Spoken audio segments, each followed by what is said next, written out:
క్రైస్తవులకు ఉండవలసిన లక్షణాలు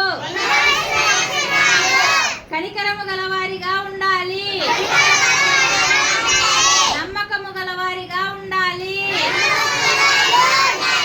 ఏమీ తెలియని వారి విషయములో ఓర్పు కలిగి ఉండాలి, తప్పిన వారి విషయంలో ఓర్పు కలిగి ఉండాలి, పాపము లేని వారిగా పరిశుద్ధంగా ఉండాలి, మనల్ని బాధ పెట్టిన వారి కొరకు విజ్ఞాపన ప్రార్థనలు చేయాలి,